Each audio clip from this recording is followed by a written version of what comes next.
નમસ્તે વિદ્યાર્થી મિત્રો, આજે આપણે ધોરણ 11 ભૌતિક વિજ્ઞાન વિષયમાં પ્રકરણ 3 સુરેખ પથ પર ગતિના સ્વાધ્યાયના એક્ઝામ્પલ 3.9 ની વાત કરીશું.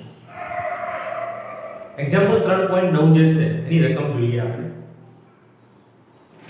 રકમની અંદર આપેલું છે કે બે શહેર A અને B નિયમિત બસ સેવા દ્વારા એકબીજા સાથે જોડાયેલા છે. આકૃતિ પણ સાથે સાથે હું અહીંયા તમને દોરીને સમજાવી દઉં છું. Town A, town B. શહેર A અને શહેર B એ નિયમિત બસ સેવા દ્વારા એકબીજા સાથે જોડાયેલા છે.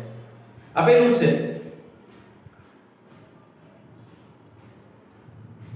તથા પ્રત્યેક ટી મિનિટ પછી બંને બાજુ બસો દોડે છે. એટલે અહીંથી ધારો કે આ પહેલી બસ નીકળી તો એ બસ અહીંથી ક્રોસ થાય એટલે ટી મિનિટ પછી બીજી બસ ત્યાંથી નીકળે છે, પછી ત્રીજી નીકળે છે, એમ કરતા કરતા બસો નીકળતી જાય છે. એટલે પ્રત્યેક ટી મિનિટે અહીંથી એક નવી બસ સ્ટાર્ટ થાય છે અને એ રીતે બી બાજુમાંથી એ બાજુએ પણ પ્રત્યેક ટી મિનિટે જાય છે. હવે આગળ આપેલું છે કોઈ એક વ્યક્તિ 20 કિલોમીટર પ્રતિ કલાકની ઝડપે સાયકલ દ્વારા A થી B તરફ જાય છે. એટલે શહેર A થી શહેર B તરફ એક સાયકલ સવાર 20 ઝડપથી જઈ રહ્યો છે. અહીંયા 20 નો જવાબ આપી દીધેલો છે. 20 બરાબર 20 કિલોમીટર પ્રતિ કલાક. નોંધો કે પ્રત્યેક 18 મિનિટ પછી એક બસ તેની ગતિની દિશામાં તથા પ્રત્યેક 6 મિનિટ પછી તેની વિરુદ્ધ દિશામાં પસાર થાય છે. હવે આ મહત્વનું વાક્ય છે. અહીંયા પ્રત્યેક પહેલા તો આપણે અહીંયા સાયકલ સવાર જે છે એનો વેગ vc ધારી લઈએ. vc આપી દીધેલો છે 20 કિલોમીટર પર અવર અને એક મહત્વનું સ્ટેટમેન્ટ આપેલું છે પ્રત્યેક 18 મિનિટ પછી સાયકલ ની ગતિની દિશામાં અને પ્રત્યેક 6 મિનિટ પછી સાયકલ ની ગતિની વિરુદ્ધ દિશામાં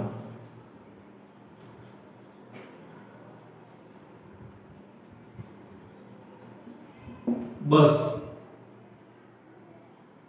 પસાર થાય છે. હવે આને તમે બરાબર સમજો આ સ્ટેટમેન્ટને શું કહેવા માંગે છે. તો તમે A થી B તરફ જાઓ છો તો A થી B તરફ જતી વખતે સાયકલ સવાર અને બસ 18 મિનિટે ક્રોસ થાય છે અને વિરુદ્ધ દિશામાં આ બસ અને આ સાયકલ પ્રત્યેક 6 મિનિટે ક્રોસ થાય છે. હવે જુઓ અહીંયા જવાબ કિલોમીટર પ્રતિ કલાકમાં છે, અહીંયા જવાબ મિનિટમાં આપેલો છે. તો આપણે મિનિટનું શું કરવું જોઈએ? મિનિટનું કલાકમાં રૂપાંતરિત કરવું જોઈએ. હવે સમજો કે આ જે વેલ્યુ છે કેટલી હશે?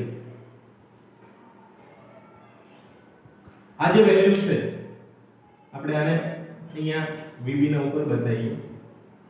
આ વેલ્યુ કેટલી થાય? એટલે કે આ વેલ્યુ પણ એટલી જ સમજવાની છે, આ વેલ્યુ પણ એટલી જ સમજવાની છે. કેટલી થાય? તો અહીંયા બસની ઝડપ કેટલી? તો કે VB જેટલી. કેટલો સમય લેશે? આને L કહો તો L નો જવાબ અહીંયા કેટલો મળશે? તો લેન્થ મળશે અહીંયા VB ગુણ્યા કેટલી મિનિટે નીકળે છે બસ? તો કે T મિનિટે, કેપિટલ T, અને કલાકમાં રૂપાંતરિત કરવું તો ભાગ્યા 60. તો આ ડિસ્ટન્સ થશે VB ગુણ્યા T ભાગ્યા 60 અને આ એકમ આવશે આનો કિલોમીટર, કારણ કે આ વેગ કિલોમીટર પ્રતિ કલાકમાં છે. હવે તમે સમજો અહીંયા કે અહીંયા જે માહિતી આપેલી છે એ માહિતીનો આપણે અહીંયા ઉપયોગ કરવા માંગીએ છીએ. બસ એ ટાઉન થી બી ટાઉન તરફ જે જાય છે એ સાયકલની ગતિની દિશામાં છે અને બી ટાઉન થી એ ટાઉન તરફ આવે છે એ સાયકલની ગતિની વિરુદ્ધ દિશામાં છે. તો અહીંયા હું બંને માટેનું એક સમીકરણ બનાવવા માંગુ છું. સાયકલની ગતિની દિશામાં બસનો વેગ કેટલો થાય? સાયકલનો વેગ 0 છે એવું સમજી લો. તો તો બસનો વેગ કેટલો મળશે ગતિની દિશામાં? તો બસનો વેગ થશે vb માંથી vc ને બાદ કરીએ એટલો. સાપેક્ષ વેગની અંદર જેમ આપણે કરીએ છીએ એ જ વસ્તુ. સાયકલ સવારની સાપેક્ષમાં બસનો વેગ vb vc અને સાયકલની ગતિની વિરુદ્ધ દિશામાં સાયકલની ગતિની વિરુદ્ધ દિશામાં બસનો વેગ કેટલો થશે? તો હવે બંને એકબીજાને ક્રોસ કરે છે તો ઝડપથી પસાર થશે એટલે અહીંયા જવાબ આવશે vb vc. હવે તમે સમજી શકો છો કે પ્રત્યેક 18 મિનિટે ગતિની દિશામાં ક્રોસ થાય છે, પ્રત્યેક 6 મિનિટે ગતિની વિરુદ્ધ દિશામાં ક્રોસ થાય છે. તો હવે આપણે અહીંયા ટાઉન A થી B ની મુસાફરી માટે ડિસ્ટન્સ જે છે કેટલું થશે? તો અહીંયા ડિસ્ટન્સ મળશે તમને પ્રત્યેક કેટલી મિનિટે 18 મિનિટે ક્રોસ થાય છે. તો આ ડિસ્ટન્સ l નો જવાબ આપણને કેટલો મળશે? તો કે vb vc ગુણ્યા કેટલી મિનિટ? તો કે ગતિની દિશામાં 18 મિનિટ 18 ભાગ્યા 60. અને આનો જવાબ કેટલો હોવો જોઈએ? તો કે આના જેટલો. એટલે અહીંયા vb ગુણ્યા t/60 આને નંબર 1 આપી દીધો. અને એ જ રીતે ટાઉન B થી A ની મુસાફરી. ચલો આના માટે આ જે ડિસ્ટન્સ છે l એના વેલ્યુનો જે જવાબ છે એ કેટલી મિનિટે ક્રોસ કરે છે? પ્રત્યેક 6 મિનિટે. તો આનો વેગ કેટલો થશે સાપેક્ષ વેગ? vb vc. તો vb vc ગુણ્યા 6/60. અંતર મેળવવું છે તો વેગ અને સમયનો ગુણાકાર કર્યો છે.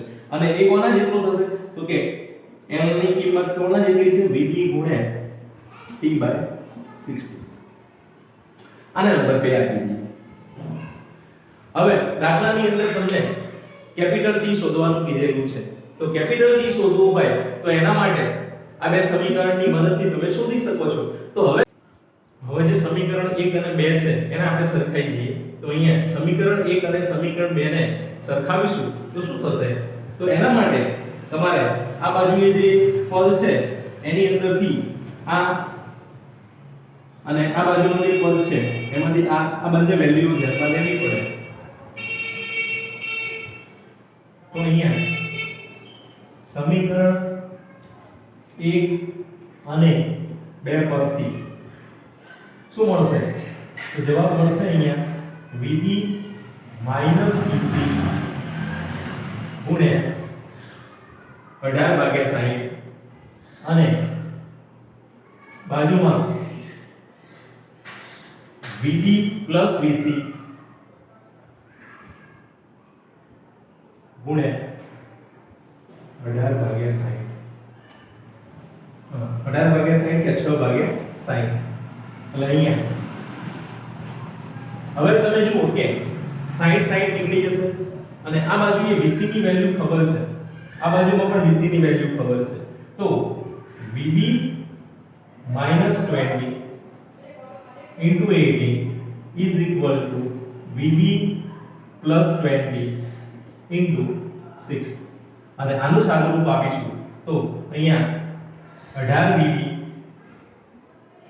ઓછા 18 × 36 360 બરાબર 6 vb પ્લસ 120. આનું સાદુરૂપ આપી દઈએ તો શું મળશે? તો તમે જોઈ શકો છો કે અહીંયા 12 vb થશે અને આ બાજુએ 120 + 360 કરીશું એટલે આપણને મળશે 480. તો આનું સાદુરૂપ આપીશું તો vb = 480 ભાગ્યા 12 અને 12 ચોક 48 એટલે અહીંયા જવાબ મળશે 40 કિલોમીટર પર અવર. મિત્રો અહીંયા જે આન્સર મળેલો છે Vp એના ઉપરથી તમે એક કિંમત સમીકરણ 1 કે 2 માં બંનેમાંથી કોઈ એકની અંદર ભરી દેશો તો આપણને શું મળી જશે? t મળી જશે. તો સમીકરણ 1 પરથી હવે આનો સરખાવો તમે આખા આ સમીકરણ છે એની અંદર કિંમત ભરી દો. તો સમીકરણ 1 પરથી 40 ઓછા 20 40 માંથી 20 બાદ કરે ગુણે 18 ભાગ્યા 60 બરાબર Vb એટલે અહીંયા 40 અને આની જગ્યાએ મૂકી દઈએ t ભાગ્યા 60. તો આ જે 60 છે એ નીકળી જશે અને 40 ઓછા 20 કરીશું એટલે 20 મળશે. 20 ગુણ્યા 18 બરાબર 40 આનું સાદુરૂપ આપશો તો એક 0 નીકળી જશે અને 18 નું 36 36 ભાગ્યા 4 કરીશું તો t નો જવાબ મળશે 9. હવે જુઓ t તમે ક્યાં સામા ધાર્યો છો? પ્રત્યેક t મિનિટ પછી અહીંયા t એ મિનિટમાં હતો અને મિનિટને પછી આપણે શેમાં કન્વર્ટ કરી દીધી? કલાકમાં. તો અહીંયા જે t મળે છે એ પહેલા મિનિટમાં મળશે સીધે. બરાબર? તો આ બાબત ધ્યાનમાં લેવાની છે તમારે. ફરીથી દાખલાની અંદર જે વસ્તુ કહેલી છે એને એક વખત સમજી લઈએ. અહીંયા જે માહિતી આપેલી છે એ માહિતી બે શહેર A અને B છે. આની વચ્ચે નિયમિત બસ સેવા ચાલે છે એટલે A થી B તરફ બસ જાય છે અને B થી A તરફ પણ જાય છે. એટલે એવું નથી કે આ બસો અહીંયા જાય છે. અહીંયા એવું સમજી લો કે અહીંથી એક બસ નીકળે છે એ વખતે અહીંથી પણ એક બસ નીકળે છે. પછી t મિનિટ પછી બીજી બસ અહીંથી નીકળે છે એટલે પહેલી બસ ધારો કે અહીંયા પહોંચી ગઈ. તો અહીંયાથી જે નીકળેલી બસ છે એ અહીંયા પહોંચી ગઈ. એટલે આમ પ્રત્યેક t મિનિટે અહીંયાથી બસો આ બાજુમાં અને આ બાજુમાં જાય છે. હવે મહત્વની બાબત એ છે કે રકમની અંદર આ શબ્દો આપેલા છે. પ્રત્યેક 18 મિનિટ પછી સાયકલની ગતિની દિશામાં અને પ્રત્યેક 6 મિનિટ પછી સાયકલની ગતિની વિરુદ્ધ દિશામાં બસ પસાર થાય છે એટલે ક્રોસ થાય છે. આવું સમજો કે આ સાયકલ છે અને આ બસ છે. તો સાયકલની ઝડપ ઓછી છે, બસની ઝડપ વધારે હશે તો શું થશે? ક્રોસ કરશે. એટલે અહીંયા આપણે સાપેક્ષ ઝડપો મેળવી લાયા. તો સાયકલની ગતિની દિશામાં બસનો વેગ vb vc કહેવાય. સાયકલની ગતિની વિરુદ્ધ દિશામાં બસનો જે વેગ છે એ vb vc કહેવાય. એટલે અહીંયા સાપેક્ષ વેગનો દાખલો છે. પરીક્ષામાં પૂછાય એવો પ્રશ્ન છે. થોડુંક સમજવામાં અઘરો પણ છે પણ તમારે આ બાબત સમજવાની છે કે બસનો વેગ vb હોય તો એને પ્રત્યેક t મિનિટે કેટલું અંતર કાપ્યું હશે? તો આ તો તમને સીધી ખબર પડે કે બસનો વેગ vb હોય તો પ્રત્યેક t મિનિટમાં એને કાપેલું જે અંતર છે એ કેટલું થશે? vb * t / 60. અને આટલું જ અંતર એ ગતિની દિશામાં એટલે કે a થી b ની મુસાફરી માટે અને b થી a ની મુસાફરી માટે કાપે. તો આ પરિસ્થિતિમાં એના દ્વારા કપાયેલું અંતર કેટલું? તો 18 મિનિટ છે. તો એના માટેનો સાપેક્ષ વેગ vb - vc છે. 6 મિનિટ છે એના માટેનો વેગ vb + vc છે. અને આ બે સમીકરણ બનાવ્યા પછી મેથેમેટિકનો ઉપયોગ કરી દાખલાને ગણવાનો છે. એટલે vb શોધવાનું કે અને સમય શોધવાનો કે તો સમય આપણે આ રીતે શોધી શકીએ છીએ. બરાબર? તો આ દાખલો તમારે બે વખત લખીને તૈયાર કરવાનો છે. આમાં ભૂલ અહીંયા થવાની શક્યતા રહેલી છે. આ બે સૂત્રો જે બનાવવામાં આવે છે સમીકરણ 1 અને સમીકરણ 2 એમાં જ ભૂલ થાય છે સમજવામાં. a થી b ની ગતિ, b થી a ની ગતિ.